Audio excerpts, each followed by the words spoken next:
দেশজুড়ে চলছে বাংলা নববর্ষ বরণের প্রস্তুতি। চারুকলায় শেষ মুহূর্তের ব্যস্ততা, নিরাপত্তা জোরদার, উৎসবের রং লেগেছে পাহাড়েও। রাজনৈতিক হয়রানিমূলক ৭,০০০-এর বেশি মামলা প্রত্যাহার, দ্রুত মাগুরার শিশু আসিয়া হত্যা মামলার বিচার নিষ্পত্তির আশাবাদ। গোপালগঞ্জে ২টি ভবন সংস্কারে কোনো কাজ করেনি ঠিকাদার ও শিক্ষা প্রকৌশলের নির্বাহী প্রকৌশলী হাতিয়ে নিয়েছে ২৫ লাখ টাকা। এরকম কোনো রিপেয়ারিং এর কাজ কোনো কিছুই হয়নি। পরে যে ছাদ আমরা যেখানে ক্লাস করি বেঞ্চের উপরে পুরোটাই ভাঙা। এবং নোয়াখালী সুবর্ণচরে বিশুদ্ধ পানির তীব্র সংকট, মিলছে না গভীর নলকূপও। অপরিকল্পিতভাবে নলকূপ স্থাপনে নেমে গেছে পানির স্তর। আমন্ত্রণ দেশ জনপদ সংবাদে। দেখছিলেন শিরোনামগুলো, সঙ্গে আছি আমি ডানা ইসলাম। এবারে বিস্তারিত। বাংলা বর্ষবরণ বা পহেলা বৈশাখ উদযাপন ঘিরে কঠোর নিরাপত্তা ব্যবস্থা নেওয়া হয়েছে। সেনাবাহিনী, পুলিশ ও র্যাবের সমন্বয়ে সাজানো হয়েছে নিরাপত্তা ব্যবস্থা। অপপ্রচার রোধে বাড়ানো হয়েছে নিরাপত্তা নজরদারি। সকালে রমনার বটমূলে নিরাপত্তা ব্যবস্থা পরিদর্শন শেষে এসব কথা বলেন র্যাব মহাপরিচালক AKM শহীদুর রহমান। আর ডিএমপি কমিশনার জানান, নিরাপত্তার চাদরে ঢাকা থাকবে রাজধানী। চারুকলায় মোটিফে আগুনদাতাকেও শোভাযাত্রার আগেই গ্রেফতারের আশাবাদও জানান তিনি। বিস্তারিত সাদ আহমেদের রিপোর্টে। রমনার বটমূলে চলছে বাংলা বর্ষবরণ অনুষ্ঠান। হঠাৎ বোমা বিস্ফোরণ, তাৎক্ষণিক এমন পরিস্থিতি কিভাবে নিয়ন্ত্রণ করবে আইন শৃঙ্খলা রক্ষাকারী বাহিনী তা যাচাই করে নিতেই ডিএমপির সিটিটিসির এমন মহড়া, যা পরিদর্শন করেন ডিএমপি কমিশনার। বাংলা নববর্ষ ১৪৩২ বরণের প্রস্তুতি নিয়ে সংবাদ সম্মেলনে ডিএমপি কমিশনার শেখ সাজাদ আলী জানান, নিরাপত্তা নিয়ে শঙ্কা নেই। আমরা ১৮,০০০ নিরাপত্তা কর্মী পুলিশ অফিসার নিয়োগ করতেছি, সাথে র্যাব আছে, বাংলাদেশ আর্মি আছে, ATU আছে এবং অন্যান্য গোয়েন্দা সংস্থাও আমাদেরকে সাহায্য করতেছে। এখন পর্যন্ত কোথাও থেকে কোনো এরকম কোনো ঝুঁকির কথা আমাদেরকে জানানো হয় নাই। আপনারা সবাই জানেন, গত রাত্রের আগের রাত্রে একটা অড সময়ে ৫টার দিকে একটি মোটিভ যেটা তৈরি করা হয়েছিল শোভাযাত্রায় ব্যবহারের জন্য, সেইটিতে একদল দুষ্কৃতিকারী আগুন দিছে। আমরা আশা করতেছি যে শোভাযাত্রার আগামীকাল ৯টার আগেই আমরা একটা সন্তোষজনক পর্যায়ে মামলাটা ডিটেকশনের ক্ষেত্রে চলে যাব। এ সময় নির্ধারিত সময়ে অনুষ্ঠান শেষ করার পাশাপাশি বিশেষ নিরাপত্তা নির্দেশনা মেনে চলার আহ্বান জানান ডিএমপি কমিশনার। অন্যদিকে র্যাবের মহাপরিচালক AKM শহীদুর রহমান জানান, কয়েক স্তরে দেশব্যাপী সাজানো হয়েছে নিরাপত্তা ব্যবস্থা। র্যাপিড অ্যাকশন ব্যাটালিয়ন ঢাকা সহ সারা বাংলাদেশে নিরাপত্তামূলক ব্যবস্থা গ্রহণ করেছে।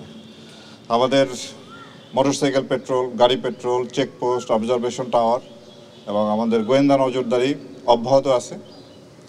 আমরা অন্যান্য আইনশৃঙ্খলা রক্ষাকারী বাহিনীর সাথে সমন্বয় রেখে এই অনুষ্ঠানে যাতে সুষ্ঠুভাবে সুন্দরভাবে করা যায় তার সব রকম ব্যবস্থা আমরা গ্রহণ করেছি। রমনা বটমূলে সিসি ক্যামেরার বসানো কাজ শেষ। ওয়াচ টাওয়ারে চলছে সার্বক্ষণিক পর্যবেক্ষণ। ভোরের আলো ফুটতে ফুটতে ভৈরবীতে রাগালাপ দিয়ে রমনার বটমূলে ছায়ানটের ১৫০ শতাধিক শিল্পী বরণ করবে নতুন বছরকে। সাদ আহমেদ, দেশ টিভি, ঢাকা। দেশজুড়ে চলছে বর্ষবরণের প্রস্তুতি। তলির আঁচড়ে রঙিন হয়ে উঠেছে চট্টগ্রাম বিশ্ববিদ্যালয়ের চারুকলা বিভাগের প্রাঙ্গণ। বগুড়ায় সরকারি আজিজুল হক কলেজের সাংস্কৃতিক পরিবেশনা নিয়ে ব্যস্ত সময় পার করছে শিক্ষার্থীরা। এছাড়া ময়মনসিংহ, ব্রাহ্মণবাড়িয়া সহ উৎসবের রং লেগেছে পাহাড়েও। সহকর্মীদের পাঠানো তথ্য ছবিতে নুসরাত শোভা রিপোর্ট। দুয়ারে কড়া নাড়ছে বৈশাখ, দেশ জুড়ে চলছে শেষ সময়ের প্রস্তুতি। নানা ধরনের মুখোশ তৈরি করছেন চট্টগ্রাম বিশ্ববিদ্যালয়ের শিক্ষার্থীরা। কাঠ, কাগজ, রং আর ক্যানভাসে ব্যস্ত হাতে জাহাঙ্গীরনগর বিশ্ববিদ্যালয়ে তৈরি হচ্ছে বাঘ, পাখি, মাছ সহ নানা লোকজ প্রতীক। তুলির আঁচড়ে রঙিন হয়ে উঠেছে চারুকলা বিভাগের নয়নাভিরাম প্রাঙ্গণ। আমরা একটা মোটিভ করছি, যেটা হচ্ছে মুষ্টিবদ্ধ হাত। তো এই মুষ্টিবদ্ধ হাতের মাধ্যমে আমরা আসলে প্যালেস্তাইনে যে এখন যে অবস্থা চলছে সেটার সাথে ঐক্যবদ্ধতা প্রকাশ করছি। বগুড়ায় বড় পরিসরে আয়োজন করা হয়েছে বৈশাখী মেলার। শহরের পৌর এডওয়ার্ড পার্কে চলছে স্টল স্থাপনের কার্যক্রম। এছাড়াও প্রতি বছরের ন্যায় সরকারি আজিজুল হক কলেজে থাকছে অনবদ্য সাংস্কৃতিক পরিবেশনা। গানের রিহার্সেল করছি, সাথে বিভিন্ন নাচের আছে, কবিতা আছে, নাটক আছে। তারপরে আমরা আমাদের কলেজ প্রাঙ্গণকে অনেক সুন্দর করে বিভিন্ন সাজসজ্জা দিয়ে, রঙিন কাগজ দিয়ে আমরা সাজিয়েছি। ময়মনসিংহ নগরীর মাসকান্দায় শিল্পাচার্য জয়নুল আবেদিন চারুকলা ইনস্টিটিউটে চলছে পেঁচা, মাস্ক, বাঘ, ফেস্টুন এবং প্ল্যাকার্ড তৈরি। আমাদের এই কাজগুলো যে হয় আর এগুলো আমরা যে করতে পারতেছি এই জন্য অনেক বেশি ভালো লাগতেছে। ব্রাহ্মণবাড়িয়ায় নতুন বছরকে বরণ করে নিতে নানা কর্মসূচি গ্রহণ করেছে জেলা প্রশাসন ও সাহিত্য একাডেমি সহ বিভিন্ন সংগঠন। জেলার ফারুকি পার্ক চত্বরে রয়েছে লাঠি খেলা, সাপ খেলা, পুতুল নাচ ও মোরগ লড়াই সহ দিনব্যাপী মেলার আয়োজন। পাহাড়েও বইছে নববর্ষের আমেজ। বান্দরবানে সাংগ্রাই উদযাপনের মধ্য দিয়ে নতুন বছরকে স্বাগত জানালো মারমা সম্প্রদায়। আয়োজন চলবে 7 দিন ব্যাপী। প্রথম দিনে ঐতিহ্যবাহী রাজার মাঠ থেকে শোভাযাত্রা নিয়ে শহরের বিভিন্ন সড়ক প্রদক্ষিণ করে 11টি ক্ষুদ্র নৃগোষ্ঠীর নারী পুরুষরা। কক্সবাজারে চাকমা সম্প্রদায় পালন করেছে মূল বিজু উৎসব। টেকনাফ, শামলাপুর সমুদ্রে অনেকে পরিবার নিয়ে আসেন ফুল ভাসাতে। আমাদের লাইফের সাথে অনেক খারাপ অনেক কিছু মিশে থাকে, ওই যে এইসব খারাপ কিছুকে আমরা বিদায় দিয়ে দিই, নদীতে এসে আমরা ফুলের সাথে নদীর কাছে আমাদের সমস্ত কিছু বিসর্জন দিই। ঐতিহ্যবাহী কালো লাল রঙে পিনন হাদি পরে নারীরা আর ধুতি ফতুয়া পরে ছেলেরা ফুল বিজু উৎসবে মেতে ওঠেন। পুরনো বছরের গ্লানি মুছে গিয়ে নতুন বছর বয়ে আনবে সুখ, শান্তি ও সমৃদ্ধি, এমনটাই প্রত্যাশা সবার। নুসরাত শোভা, নিউজ ডেস্ক, দেশ টিভি। পুরনোকে বিদায় এবং নতুন উদ্দীপনায় পথ চলার বার্তা নিয়ে আসছে বাংলা নতুন বছর। ঐতিহ্যবাহী লোকজ আচার অনুষ্ঠানে নতুন বর্ষকে বরণ করতে ব্যস্ত সময় পার করছেন বিভিন্ন জেলার সাংস্কৃতিক কর্মীরা। যশোর, ময়মনসিংহ, কক্সবাজার ও কুমিল্লা থেকে সহকর্মীদের পাঠানো তথ্যচিত্রে শামীম হোসেনের রিপোর্ট। পহেলা বৈশাখকে স্বাগত জানাতে প্রস্তুত বাঙালি সংস্কৃতিভূমি যশোর। ঐতিহ্যের ধারাবাহিকতায় প্রতি বছরের ন্যায় এবারও চলছে নানা প্রস্তুতি।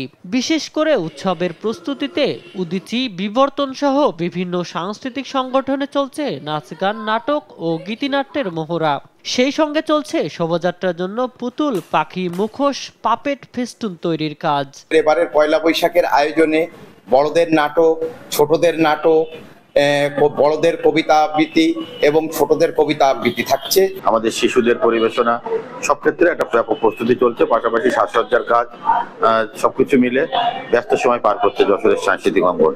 বাংলা নববর্ষ 1432 উদযাপনে বিভাগীয় নগরী ময়মনসিংহে চলছে সাদামাটা আয়োজন। শনিবার সকালে গিয়ে নতুন বাজার বাংলাদেশ উদীচী শিল্পগোষ্ঠী কার্যালয়ে দেখা যায় বাংলা নববর্ষ উদযাপনে কাজ করছেন শিল্পীরা। তাদের আয়োজনে সোমবার সকাল 7টায় নগরীর কৃষ্ণচূড়া চত্বর থেকে আনন্দ শোভাযাত্রা শুরু হয়ে কাচারিঘাট গিয়ে শেষ হবে। এই বছরে আমাদের একটু সীমাবদ্ধতা রয়েছে এবং প্রশাসন থেকে সিদ্ধান্ত নেওয়া হয়েছে যে এটা এখান থেকে হবে না, এটা আখতারুজ্জামান কলেজ থেকে শুরু হবে। আমরা 7টায় রেলওয়ে কৃষ্ণচূড়া চত্বর থেকে আমরা র্যালিতে বের করব এবং সেই র্যালিতে আমাদের লোক সংস্কৃতি, বাঙালি সংস্কৃতির যে আমাদের চিত্রটা আমাদের সামনে থাকে, হিন্দু, মুসলমান, বৌদ্ধ, খ্রিস্টান সেই যে সম্প্রীতি, সেটার একটা মেলবন্ধন আমরা সেখানে ঘটাবো। বাংলা বর্ষবরণকে কেন্দ্র করে কক্সবাজারে ব্যাপক প্রস্তুতি নিচ্ছে সংস্কৃতি কর্মীরা। কক্সবাজারের সাংস্কৃতিক সংগঠন সমূহের সম্মিলিত সাংস্কৃতিক মোর্চা হিসেবে গঠন করা হয়েছে পহেলা বৈশাখ উদযাপন পরিষদ। এদিকে কুমিল্লা জেলা প্রশাসকের আয়োজনে বর্ষবরণে আনন্দ শোভাযাত্রার প্রস্তুতি গ্রহণ করা হয়েছে। সকল স্কুল ও কলেজ, বিভিন্ন সংগঠনের ব্যানারে কোমলমতি বাচ্চাদের নিয়ে এবার কুমিল্লা ভিক্টোরিয়া কলেজ মাঠ থেকে একত্রিত হয়ে আনন্দ শোভাযাত্রা অনুষ্ঠিত হবে। এবারের শোভাযাত্রা অন্যান্য বারের তুলনায় সংখ্যামুক্ত ও সত্যিকারের বৈশাখী আমেজের মধ্য দিয়ে উদযাপিত হবে, এমনটাই প্রত্যাশা সবার। শামীম হোসেন, নিউজ ডেস্ক, দেশ টিভি। মৌলভীবাজারের চা বাগানে চলছে ফাগুয়া উৎসব। দোল পূর্ণিমা তিথিতে মৌলভীবাজারের চা বাগানগুলোতে শুরু হয়েছে রঙের খেলা ফাগুয়া। চলবে 20 দিন পর্যন্ত। রকমারি সাজ ও ঐতিহ্যবাহী নাচ উপস্থাপনার মধ্য দিয়ে উৎসব আয়োজন করে জেলা প্রশাসন ও ফাগুয়া উৎসব উদযাপন পরিষদ। চা শ্রমিকদের জীবনে বসন্তের রং নিয়ে আসে এই উৎসব।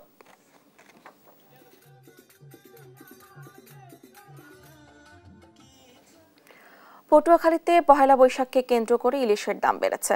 পটুয়াখালীর পাইকারি মাছ বাজার মহিপুর ও আলিপুরে 1 কেজি ওজনের ইলিশ বিক্রি হচ্ছে 2200 থেকে 2500 টাকা কেজি দরে। 700 থেকে 900 গ্রাম 1600 থেকে 1800 টাকা আর 500 থেকে 700 গ্রাম ইলিশ বিক্রি হচ্ছে 1000 থেকে 1200 টাকায়। হঠাৎ ইলিশের দাম আকাশচুম্বী হওয়ায় ক্ষুব্ধ ক্রেতারা।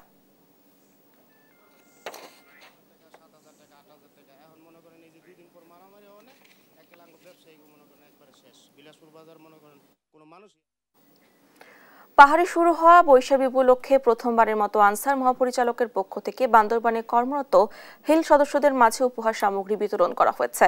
রোববার দুপুরে বাংলাদেশ আনসার ও গ্রাম প্রতিরক্ষা বাহিনীর উদ্যোগে জেলা পরিষদ হলরুমে আয়োজিত অনুষ্ঠানে উপহার সামগ্রী তুলে দেন বান্দরবান ২৭ আনসার ব্যাটালিয়ন পরিচালক দেওয়ান মাতলুবুর রহমান। তিনি বলেন, এই প্রথম ৫১২ জন অমুসলিম হিল ভিডিপি সদস্যকে উপহার দেওয়া হলো।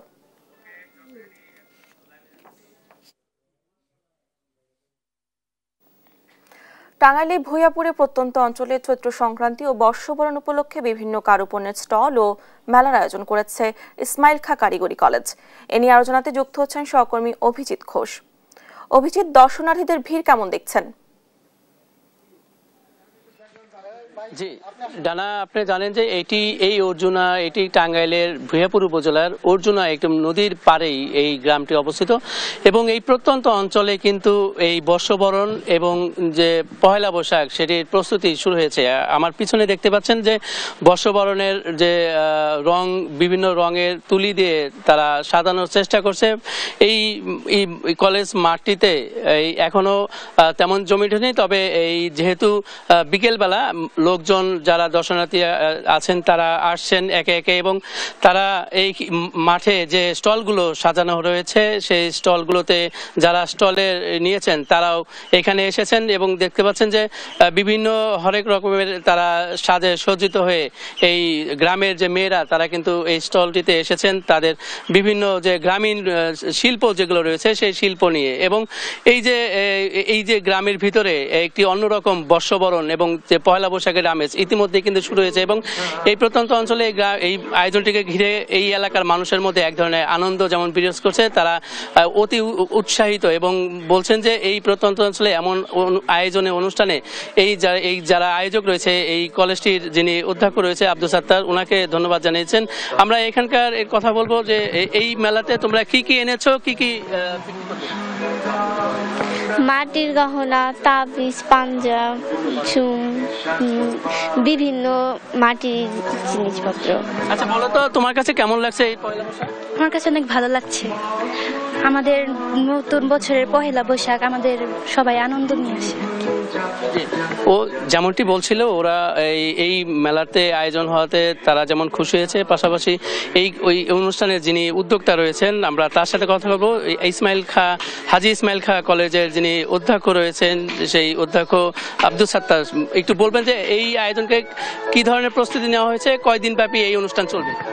ধন্যবাদ আপনাদেরকে।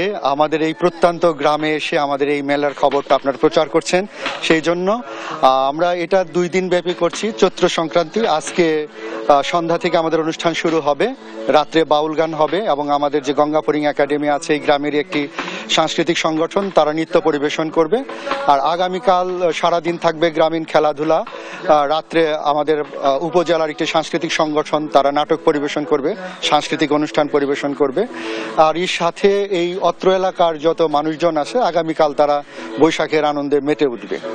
এলাকার মানুষের মধ্যে আনন্দ আমেজটা কেমন? হ্যাঁ, তারা খুবই উৎসাহিত। এটা আমরা বরাবরই করে থাকি, আগেও এটা হতো, মাঝখানে কিছুদিন করোনা রমজানের ভিতরে বৈশাখ পড়ার ফলে এটা হয়নি। গত বছর থেকে আবার চালু হয়েছে আমাদের এই কলেজ প্রাঙ্গণে, এটা হচ্ছে সবার স্বতঃস্ফূর্ত অংশগ্রহণ থাকে এই আয়োজনে। কি কি থাকবে এই মেলাতে? এই মেলাতে থাকবে গ্রামীণ যে মাটির যে শিল্পগুলো আছে সেইগুলো থাকবে। ধন্যবাদ আপনাকে। এই আয়োজক কমিটি যিনি বলছিলেন যে এই প্রত্যন্ত অঞ্চলে তিনি যে আয়োজনটি করেছেন এটিকে এলাকার মানুষ সাধুবাদ জানিয়েছে। তারা প্রতিটা বছর চায় এমন সুন্দর যেন আয়োজন হয়। এই ছিল টাঙ্গাইলের বর্ষবরণ এবং পয়লা বৈশাখের প্রস্তুতি আমার কাছে সর্বশেষ। ডানা, ধন্যবাদ আপনাকে। টাঙ্গাইল থেকে যুক্ত ছিলেন আমাদের সহকর্মী। চৈত্র সংক্রান্তিতে রংপুর বেগম রোকেয়া বিশ্ববিদ্যালয়ে চলছে ঘুড়ি উৎসব। এ নিয়ে জানাতে যুক্ত হচ্ছেন সহকর্মী রফিকুল ইসলাম। রফিক, শিক্ষার্থীদের মাঝে কেমন আমেজ দেখছেন? ডানা, আপনি বলছিলেন তার আগে একটু আপনাকে বলে রাখি, আপনি তো জানেন যে আজকে চৈত্র সংক্রান্তি, আবহমান বাংলার নানা ঐতিহ্য নিয়ে এই দিনটিতে কিন্তু নানা ধরনের আয়োজন হয়ে থাকে, উৎসব হয়ে থাকে। একই সঙ্গে আজকে বাংলা বছরের শেষ দিন, এই শেষ দিনে পুরনো বছরকে বিদায় জানিয়ে নতুন বছরকে বরণ করবার যে আয়োজন, সেই আয়োজনের কিন্তু প্রস্তুতি চলছে রংপুর বেগম রোকেয়া বিশ্ববিদ্যালয় সহ রংপুর শহরের বিভিন্ন সাংস্কৃতিক কেন্দ্র রয়েছে, সে এলাকায় কিন্তু এই আয়োজন চলছে। আর আমরা এই মুহূর্তে রয়েছি রংপুরের বেগম রোকেয়া বিশ্ববিদ্যালয় ক্যাম্পাসে। আপনাকে দেখানোর চেষ্টা করছি যে এই বিশ্ববিদ্যালয়ের বিভিন্ন বিভাগের শিক্ষার্থীরা এই আজকের এই দিনটিকে ঘিরে যে আয়োজন করেছে, উৎসবের আয়োজন করেছে, সেই উৎসবের আর কিছুক্ষণ পরেই শুরু হবে, ঘড়ি উৎসব শুরু হবে। আমরা দেখছি শিক্ষার্থীরা বিশ্ববিদ্যালয়ের যে ফুটবল মাঠ রয়েছে সেই মাঠে কিন্তু তারা আসতে শুরু করেছেন। আর কিছুক্ষণ বাদেই এখানে এই আয়োজন হবে। অর্থাৎ এই যে বাংলা বছরে যে বাংলার যে আবহমান যে কিছু উৎসব রয়েছে, ঐতিহ্য রয়েছে, সেই ঐতিহ্যর কিন্তু তারা আয়োজন করেছে। আমরা এখানে যারা শিক্ষার্থী রয়েছেন তাদেরকে যুক্ত করতে চাই যে এই যে আয়োজন, কি কি আয়োজন থাকছে আপনাদের এই চৈত্র সংক্রান্তিতে। আজকে হচ্ছে যে আমাদের ঘুড়ি উৎসবটাই মূলত মেন কেন্দ্র। আর এই আমাদের বিশ্ববিদ্যালয়ে এই প্রথম ঘুড়ি উৎসব আয়োজন করা হয়েছে চৈত্র সংক্রান্তি উপলক্ষে। এর আগে কোনো বিসি বা কোনো শিক্ষক এই পর্যন্ত উদযাপন মানে আয়োজন করে না। এই জন্য আমাদের বিসি স্যারকে অসংখ্য ধন্যবাদ যে এরকম আয়োজন প্রতি বছর হোক। আর এটার মাধ্যমে আসলে আমাদের যে ভ্রাতৃত্ব বন্ধনটা সেটা আরো দৃঢ় হয়, যার মাধ্যমে আমাদের এই চৈত্র সংক্রান্তি যে উৎসবটা এটা আরো উৎসব। যারা আমরা এই মুহূর্তে রয়েছেন বেগম রোকেয়া বিশ্ববিদ্যালয়ের উপাচার্য মহোদয় এসেছেন এই যে উৎসব, সেই উৎসবের উদ্বোধন করবে। তার সঙ্গেই কথা বলতে চাই, স্যার কি কি আয়োজন রয়েছে আজকের এই দিনে। Thank you. বেগম রোকেয়া বিশ্ববিদ্যালয় এই দ্বিতীয় স্বাধীনতা অর্জনের যে গুরুত্বপূর্ণ ভূমিকা পালন করেছিল, তার ফলশ্রুতিতে আমরা এই দেশীয় কৃষ্টি কালচার যে আছে সেটাকে ধারণ করে বেগম রোকেয়া বিশ্ববিদ্যালয় কর্তৃপক্ষ আমরা সিদ্ধান্ত নিয়েছি পয়লা বৈশাখ আগামীকাল সকাল থেকে শুরু হবে এবং আজকে 13 এপ্রিল চৈত্র সংক্রান্তি, চৈত্র মাসের লাস্ট বছরের মানে শেষ, সেই হিসাবে চৈত্র সংক্রান্তি এই বিশ্ববিদ্যালয়ে সকল শিক্ষক, কর্মকর্তা, কর্মচারী সবাইকে উদ্যোগে নিয়ে আজকে ঘুড়ি ওড়ানোর যে কর্মসূচি আমরা গ্রহণ করছি। এবং আপনারা জানেন, আপনাদের মাধ্যমে আমরা সবাইকে জানিয়ে দিতে চাই বেগম রোকেয়া বিশ্ববিদ্যালয় সব কৃষ্টি কালচারের সাথে সামাজিক ভাবে যেভাবে তাদের অবস্থান ধরে রাখতে চায় সেটাকে প্রেক্ষাপট মনে করে আমরা এই চৈত্র সংক্রান্তি এই বেগম রোকেয়া বিশ্ববিদ্যালয় 16 বছরের প্রথম আমরা পালন করতে যাচ্ছি। এই জন্য আমি সকলের ওই মানে উদ্দেশ্যে বলতে চাই যে এই যাত্রা যেন অব্যাহত থাকে, এই যাত্রা যেন আমরা কখনোই আর মানে বন্ধ না করি। যে কাজগুলো আমরা শুরু করতে চাচ্ছি সেই কাজগুলো সকলের প্রচেষ্টায়, সকলের সহযোগিতায় আমরা ভালোভাবে ফ্রুটফুলি আমরা সমাধান করতে পারবো। আশা করি সবাই এটা গুরুত্ব সহকারে এটার জন্য প্রতিযোগিতার আলোচনা করছি। যার ঘুরে সবচেয়ে বেশ ভালো হবে তাকে আমরা পুরস্কারও দেবো। দাদা, আপনি শুনছিলেন শুধু বেগম রোকেয়া বিশ্ববিদ্যালয় নয়, রংপুর শহরের শিল্পকলা একাডেমি, জেলা স্কুল সহ বিভিন্ন এলাকায় আজকের এই উৎসবের আয়োজন রয়েছে। তো দাদা, আমার কাছে এই ছিল সর্বশেষ। আরো যদি কিছু থাকে আমরা পরবর্তী সংবাদে আপনাকে জানিয়ে দেব। রফিক, ধন্যবাদ আপনাকে। রংপুর থেকে যুক্ত ছিলেন আমাদের সহকর্মী। দেখছেন দেশ জনপদ সংবাদ।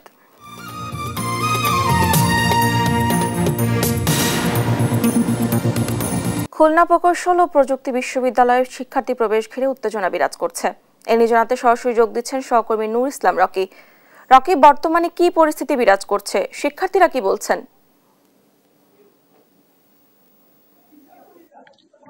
ডানা, খুলনা প্রকৌশল ও প্রযুক্তি বিশ্ববিদ্যালয়ের কর্তৃপক্ষ কিন্তু বিশ্ববিদ্যালয়ের সকল একাডেমিক কার্যক্রম বন্ধ ঘোষণা রেখেছিল গত 25শে ফেব্রুয়ারি থেকে, এবং এই নিষেধাজ্ঞা উপেক্ষা করে কিন্তু আজ দুপুরে প্রায় শতাধিক শিক্ষার্থী কুয়েটের যে প্রধান গেট আছে এই গেটে কিন্তু অবস্থান করে এবং তারা হলে আসতে প্রত্যাশা করে। পরবর্তীতে কিন্তু শিক্ষার্থীরা ওইখানে অবস্থান করার পর শিক্ষকদের একটি পক্ষ তাদের পরিচয়পত্র নিশ্চিত করে কিন্তু তাদেরকে ক্যাম্পাসের ভিতর প্রবেশ করে। এবং আপনারা দেখতে পাচ্ছেন এই মুহূর্তে কুয়েটের যে প্রশাসনিক ভবন আছে, এই প্রশাসনিক ভবনের সামনে কিন্তু শিক্ষক এবং সাধারণ শিক্ষার্থীদের ভিতর আলোচনা চলছে।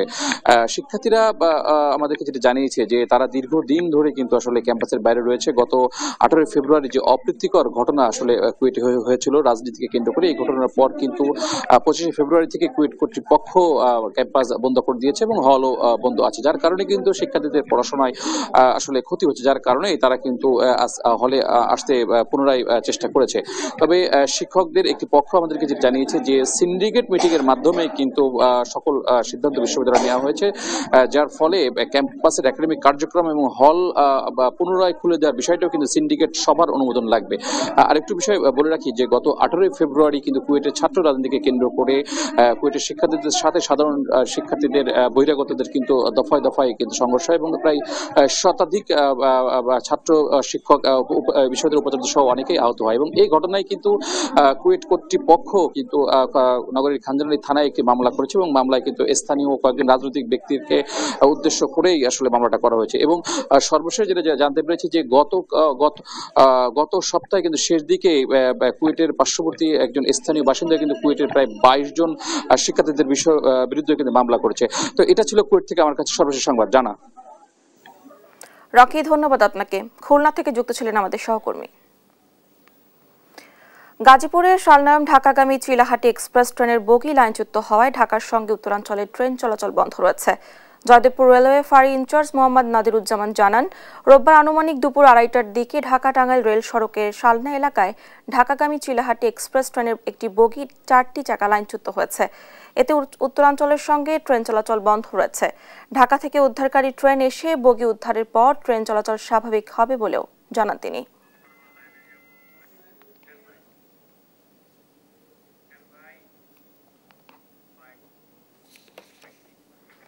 দর্শক, বগি লাইনচ্যুতের খবর জানাতে গাজীপুর থেকে সরাসরি যুক্ত হচ্ছেন সহকর্মী নজরুল ইসলাম। নজরুল, কিভাবে বগি লাইনচ্যুত হয়েছে, উদ্ধার অভিযান শুরু হয়েছে কিনা, এ নিয়ে কি তথ্য আছে আপনার কাছে, জানাবেন আমাদের। ডানা, আপনি জানেন যে দুপুর 2:30টার সময় চিলমারি থেকে ছেড়ে আসা অর্থাৎ নীলফামারী থেকে ছেড়ে আসা যে চিলহাটি যে এক্সপ্রেস ট্রেনটি অর্থাৎ টেকিবাড়ি এলাকায় গাজীপুরের শালনা টেকিবাড়ি এলাকায় আসার পর কিন্তু আপনার বগি থেকে 4টি চাকা স্লিপার থেকে নেমে যায়।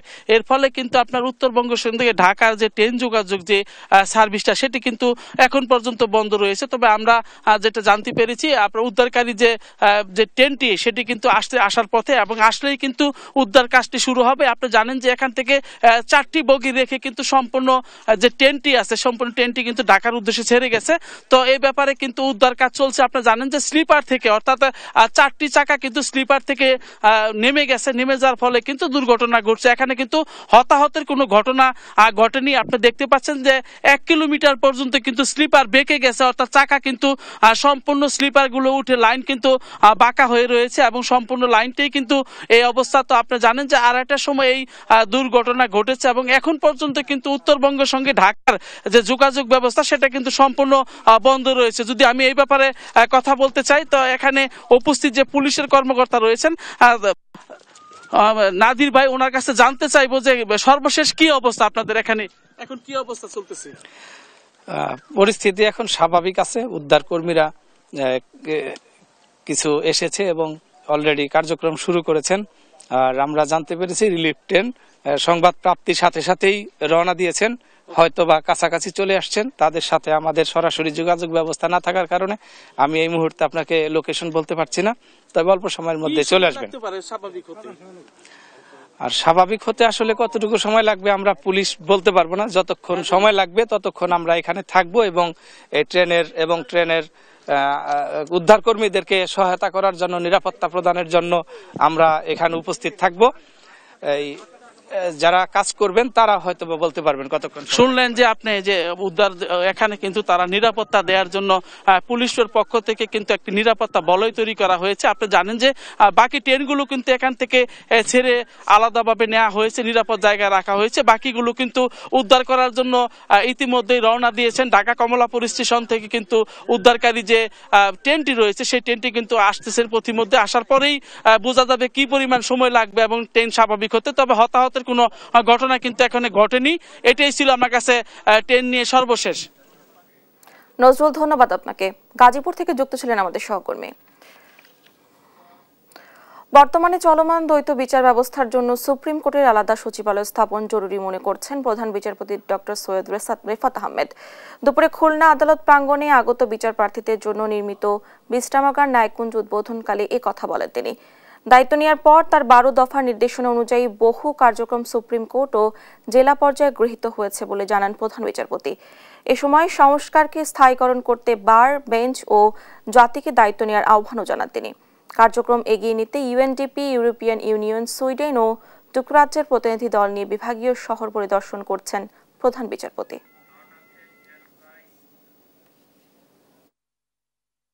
সচিবালয় নিয়ে অনেক কাজ এগিয়ে গেছে। সামনের সপ্তাহ মাসগুলো আমাদের জন্য খুব গুরুত্বপূর্ণ হবে। আমরাও পর্যবেক্ষণ করবেন, আপনারাও পর্যবেক্ষণ করুন। ঠিক। গোপালগঞ্জে একটি সরকারি কলেজের পরিত্যক্ত ভবন সহ 2টি ভবনের সংস্কারের টেন্ডার আহ্বান করে কোনো কাজ না করেই প্রায় 25 লাখ টাকা হাতিয়ে নেওয়ার অভিযোগ উঠেছে নির্বাহী প্রকৌশলীর বিরুদ্ধে। টেন্ডারে দেখানো হয়েছে 49 প্রকারের কাজ। তবে টেন্ডারের আহ্বানের মাধ্যমে কাজের বিষয়ে জানেন না কলেজ কর্তৃপক্ষ। আর মুখে কুলুপ এঁটেছেন শিক্ষা ও প্রকৌশল অধিদপ্তরের নির্বাহী প্রকৌশলী। জাবেরুল ইসলামের বাঁধনের রিপোর্ট জানাচ্ছেন শামীম হোসেন। গোপালগঞ্জের টুঙ্গিপাড়া উপজেলার সরকারি শেখ মুজিবুর রহমান কলেজের দ্বিতল একাডেমিক ভবনের পলেস্তারা খসে বেরিয়ে গেছে রড। ঝুঁকিপূর্ণ হওয়ায় পাঠদানও বন্ধ। অথচ সেই ভবন ও পাশের প্রশাসনিক ভবনের সংস্কার সহ বেশ কয়েকটি মালামাল ক্রয়ে টেন্ডার আহ্বান করে শিক্ষা প্রকৌশল অধিদপ্তর, যেখানে ব্যয় ধরা হয় 24,85,150 টাকা। শিক্ষা প্রকৌশল অধিদপ্তরের দেয়া কার্যাদেশে দেখা যায় তরল হ্যান্ড ওয়াশের 2টি খালি বোতলের মূল্য ধরা হয়েছে 14,000 টাকা। শুধু তাই নয়, প্রতিটি পানির ট্যাপ 9,000, শাওয়ার মিক্সচার 6,000, ফ্যানের রেগুলেটর 1,500, 5টি এসি স্থানান্তরে 50,000, প্রতিষ্ঠানে না থাকা সত্ত্বেও 8টি এয়ার কুলার মেরামতে 33,000 আর রং করায় ব্যয় ধরা হয়েছে প্রায় 12.5 লাখ টাকা। এমন ক্রমে গিয়ে ঠেকেছে 49-এ। 2024 সালের 7 মার্চ আহ্বান করা হয় টেন্ডার। মেসার্স পিআর প্রকৌশলী নামে ঠিকাদারি প্রতিষ্ঠানকে কার্যাদেশ দেয়া হয় 13 জুন। কাজের মেয়াদ দেখানো হয় 13 নভেম্বর পর্যন্ত। অথচ এই সময়ের মধ্যে প্রতিষ্ঠানটিতে কোনো কাজই হয়নি বলছে কলেজের কর্মকর্তারা। আর মুঠোফোনে চেষ্টা করেও পাওয়া যায়নি ঠিকাদারি প্রতিষ্ঠানের কাউকে। না, এরকম কোনো রিপেয়ারিং এর কাজ কোনো কিছুই হয়নি। তো আমি দেখভাল করিনি, আমি তো অফিস প্রশাসনিক কাজ করছি। হ্যাঁ, আসলে তো কাজ হয়েছে, কাগজপত্র। উপরে যে ছাদ আমরা যেখানে ক্লাস করি বেঞ্চের উপরে পুরোটাই ভাঙা। টেন্ডারের মাধ্যমে কোনো কাজ হয়নি জানান তৎকালীন অধ্যক্ষও। বিষয়টি খোঁজ নিয়ে জানানোর কথা বলেন কলেজের চলতি দায়িত্বপ্রাপ্ত অধ্যক্ষ।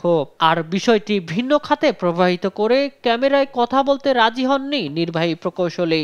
এটা কমিটির মাধ্যমে হয়েছে, ডিসি অফিস জড়িত, এসএসএফ জড়িত, পুলিশ জড়িত, সবাই জানে এই বিষয়গুলো। এটা আমি সাক্ষাৎ দিতে পারবো না, তাহলে আপনার কমিটির ইয়ের মাধ্যমে আসতে হবে। না, আমার সময় তো হয় নাই। হোস্টেলের থেকে আসছে, আমাদের মহিলা হোস্টেলের যে কিছু মালামাল আসছে বা কিছু ফার্নিচার আসছে, ওইটা ছাড়া আমার আমলের কোনো কাজ হয় না। আসলে যেটা কেনা হয়েছে ওটা কোথায় কি আছে বা আদৌ আছে কিনা, এগুলো আমি সমস্ত কিছু দেখে তারপরে আপনাদের তথ্য দিতে পারবো। বিষয়টি তদন্ত করে ব্যবস্থা গ্রহণের অনুরোধ জানিয়েছেন শিক্ষানুরাগীরা। নিউজ ডেস্ক, দেশ টিভি। নোয়াখালীর উপকূলীয় উপজেলার সুবর্ণচরে পানির তীব্র সংকট দেখা দিয়েছে। গভীর নলকূপও মিলছে না পানি। খাবার পানি, গোসল এবং গৃহস্থালী কাজে ব্যবহারের পানির জন্য রীতিমতো হাহাকার চলছে।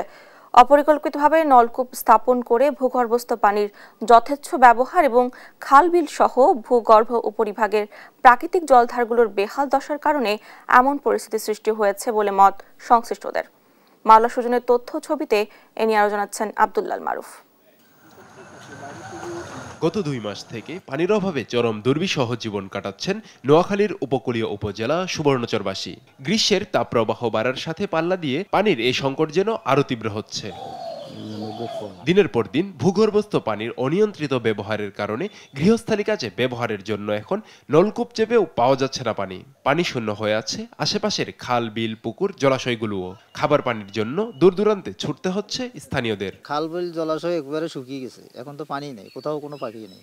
যে আমাদের এত বড় পুকুরও পানি নেই। যেগুলো ডিপ টিউবওয়েল বসানো এগুলা তো অধিকাংশগুলোতে পানি নেই, মানুষের পানির খাওয়ার কষ্ট, আশেপাশে দূরে থেকে আনি পানি খাইতে হয়, গোসল করতে কষ্ট। এখানে লাইনে দাঁড়াইছি পানির জন্য, আমাদের বাড়িতে পানি নাই, এই জন্য পানি নিতে আসছি।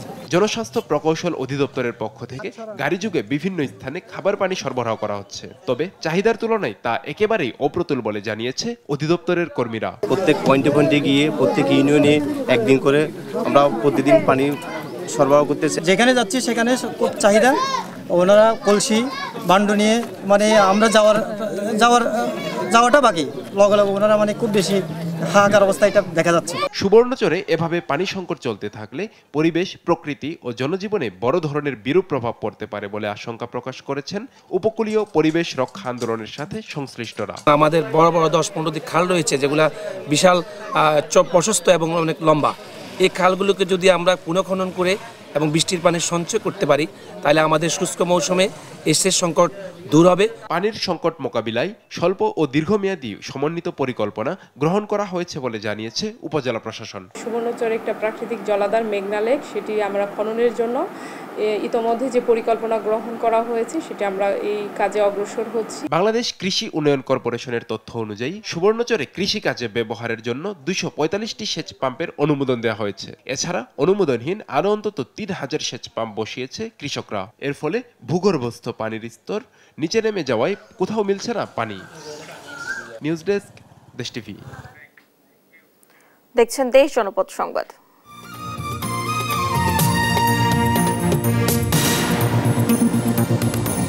শরীয়তপুরে বিলাসপুর ইউনিয়নে গেল 2 যুগে হাতবোমার আঘাতে প্রাণ হারিয়েছেন 8 জন, অঙ্গহানি হয়েছে শতাধিক মানুষের। বিলাসপুর ইউনিয়ন পরিষদ চেয়ারম্যান ও উপজেলা আওয়ামী লীগের সদস্য কুদ্দুস ব্যাপারী এবং বিলাসপুর ইউনিয়ন স্বেচ্ছাসেবক লীগ নেতা জলিল মাতবরের সমর্থকদের মধ্যে সংঘর্ষে হতাহত হয় তারা। অপরাধীরা কোথা থেকে হাতবোমা সংগ্রহ করে এ নিয়ে তদন্তের পাশাপাশি জড়িতদের গ্রেফতারের ব্যবস্থা নেওয়ার কথা জানিয়েছে আইনশৃঙ্খলা বাহিনী। সাইফুল ইসলাম আকাশের পাঠানো তথ্যচিত্রে আব্দুল্লাহ মারুফের রিপোর্ট। মালটা আসে আপনার ঢাকার বারুসটা আপনার ঢাকা থেকে আসে, ঢাকা থেকে আসার পর মনে করেন আসে চাঁদপুর থেকে আসা পরে এখানে আঙ্গুল লোক আছে, লোকজন যায় বারুস দিয়া হে, বুঝলেন, দিয়া হে মনে করেন ওরা এতে মাল বানায় যেদিন গ্যাঞ্জাম লাগে ওদিন বাড়ি করে। এভাবেই বোমা তৈরির বর্ণনা দেন এই কারিগর। শরীয়তপুর জেলার জাজিরা উপজেলার বিলাসপুর এলাকার বলতে গেলে ঘরে ঘরে তৈরি হয় হাতবোমা। পুলিশের তথ্য মতে বোমা তৈরির মূল কারিগর কুদ্দুস ব্যাপারী ও জলিল মাতবর। তাদের বিরুদ্ধে একাধিক থানায় দায়ের করা মামলার সংখ্যা 97টি, যার অধিকাংশই বিস্ফোরক দ্রব্য আইনের। দুই পক্ষের সংঘর্ষ এবারই নতুন না, এর আগেও একাধিকবার সংঘর্ষে জড়িয়ে ভয়াবহ বিস্ফোরণ ঘটিয়েছে তারা। তাদের এই সংঘর্ষে এখন পর্যন্ত নিহত হয়েছেন 8 জন। কইলে বিশ্বাস করবেন ভাই, এই যে রোদ উঠছে মিথ্যাটা কথা কই না, রাতটার মধ্যে ডরে ঘুমাইতেই না। আমার ভাই মেরে গেছে, আমরা রাতে শান্তিতে বাইতে ঘুমাইম না, ডরে ঠেলা বাইতে ঘুমাইতেই না।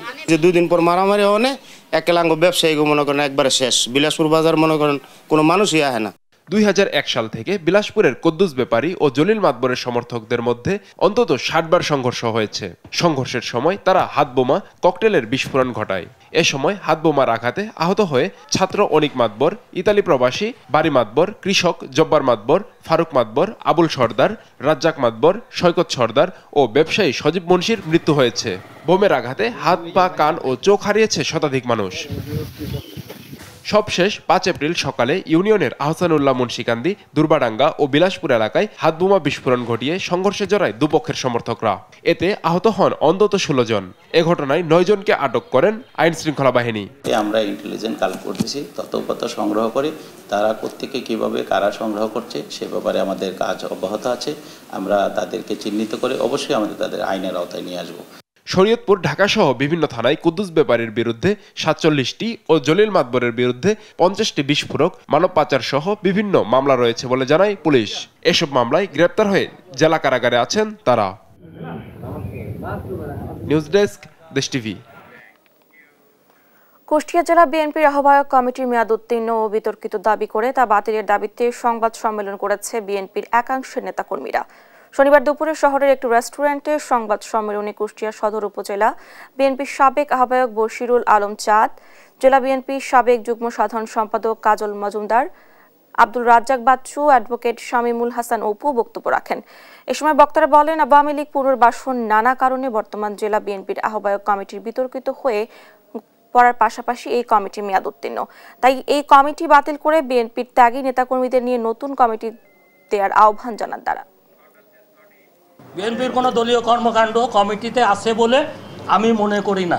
তার ব্যক্তিগত পারপাসে সার্ভ করে বেড়াচ্ছে। আরেকজন নেতা আছে, তার তো কোনো জায়গায়, এটা সোশ্যাল মিডিয়া আসলে দেখবেন, আমরা বঞ্চিত ঠিক আছে, কিন্তু যারা বঞ্চিত না, যারা দলের ভালো ভালো তাদের লোকজনই দেখবেন পোস্ট দিচ্ছে, হতাশার পোস্ট। ওনারা বললেন যে এই একটি দাবিও বাস্তবায়ন করার মতো নয়, সম্মেলনকে ফেস করতে হবে। অর্থাৎ ওনারা যে কমিটি করেছেন, যে থানা কমিটি, শহর কমিটি করেছেন, যে আহ্বায়ক কমিটি পূর্ণাঙ্গ করেছেন, তার বাইরে তারা কিছু করতে পারবেন না। মানে আমাদের যে দাবি দেওয়া, একটি দাবিও ওনারা বাস্তবায়ন করবেন না। দেখছেন দেশ জনপদ সংবাদ।